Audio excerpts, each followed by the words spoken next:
जय श्री कृष्ण।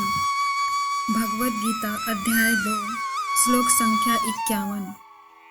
कर्मज बुद्धि युक्ता ही फलम त्यक्त्वा मनीषिणः जन्मबन्धः विनिर्मुक्ता पदम गच्छन्त्य नामयम्।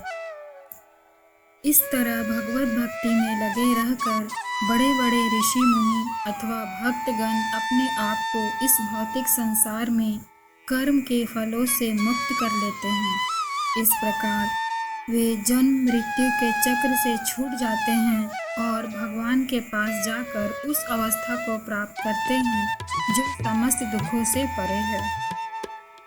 यहाँ श्री कृष्ण इस भौतिक संसार से सुख दुख से मुक्ति का मार्ग बता रहे हैं और उस स्थान का चुनाव करने को कह रहे हैं जो समस्त दुखों से परे है। यहाँ भगवान के चरण को नाव की तरह बताया गया है। जिस प्रकार नाव के द्वारा हम नदी या समुद्र पार करते हैं, उसी प्रकार यदि हम भगवान के चरण को पकड़ लें अर्थात पूर्ण रूप से भगवान की शरण में चले जाएं, तो हम इस संसार रूपी सागर को पार कर सकते हैं। अर्थात इस संसार से, जीवन मृत्यु के चक्र से, सुख दुख से सर्वथा मुक्ति पा सकते हैं। श्री कृष्ण कहते हैं कि अज्ञानवश मनुष्य यह सोचता है कि जो भी दुख है वह सब बस थोड़े ही दिनों के लिए है और यदि हम इसे झेल लेंगे तो बाद में सुख ही सुख होगा। इसलिए वह संसार के सारे दुखों को सहन करता है और अच्छे कर्म भी करता है ताकि बाद में सुख की प्राप्ति होगी। परंतु श्री कृष्ण कहते हैं कि सुख दुख तो साथ साथ चलते रहते हैं। जैसे एक विद्यार्थी यह सोचता है कि विद्या अध्ययन में कुछ ही दिनों की तकलीफ है और फिर नौकरी लगने के बाद सुख की प्राप्ति होगी, परंतु नौकरी लगने के बाद नौकरी में भी कई तरह की चुनौतियों और परेशानियों का सामना करना पड़ता है।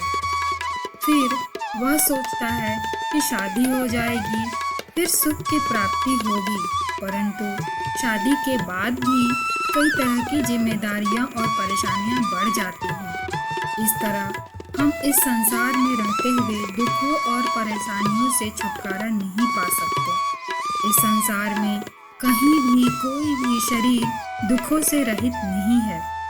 संसार में सर्वत्र जीवन के दुख जैसे जन्म मृत्यु जरा तथा व्याधि विद्यमान है। इससे मुक्ति का एकमात्र उपाय कृष्ण की भक्ति है, कृष्ण नाम जप है और इस तरह हम कृष्ण की भक्ति कर वैकुंठ धाम अर्थात भगवान के धाम पहुंच सकते हैं। और वही एक जगह है जो सुख दुख से परे है, जहाँ कोई द्वंद्व नहीं है, जहाँ कोई भौतिक कष्टमय जीवन नहीं है, न ही काल का कोई प्रभाव तथा मृत्यु है, जहाँ बहुत सारे ऋषि महात्मा भगवत भक्ति कर पहुँच चुके हैं। अतः अब श्री कृष्ण अर्जुन को समझाते हैं कि तुम भी ऐसे कर्म करो जिससे तुम्हारे लिए भी वैकुंठ का द्वार खुल सके। वो कहते हैं कि युद्ध करो, परंतु कोई लाभ या हानि, पुण्य या पाप की चिंता किए बिना करो।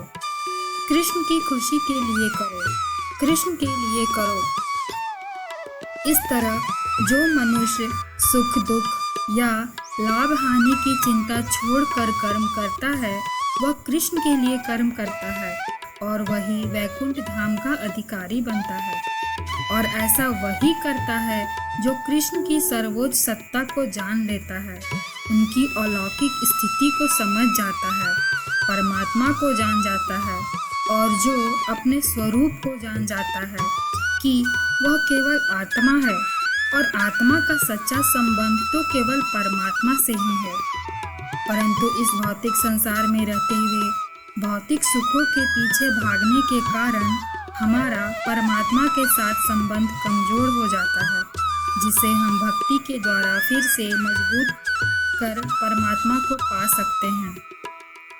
परंतु जो मनुष्य भ्रमवश यह सोचता है कि जीव की स्थिति और भगवान की स्थिति एक समान है, अर्थात आत्मा और परमात्मा एक ही है। उसे समझो कि वह अंधकार में है और वह स्वयं भगवत भक्ति करने में असमर्थ है, क्योंकि वह स्वयं को प्रभु मान लेता है और अच्छे कर्म करके महान बनना चाहता है, अर्थात वह भगवान बनना चाहता है। ऐसा मनुष्य ईश्वर के प्रति कभी समर्पित नहीं होता और वह जन्म मरण के चक्कर में फंस जाता है। उसे कभी मुक्ति नहीं मिलती। परंतु जो मनुष्य खुद को ईश्वर का सेवक समझता है और खुद को भगवान की सेवा में लगा देता है, वह तुरंत ही वैकुंठ लोक जाने का अधिकारी बन जाता है और इस तरह जन्म मृत्यु के चक्र से छूटकर मुक्ति पा जाता है और इसे ही भगवत भक्ति कहते हैं। धन्यवाद।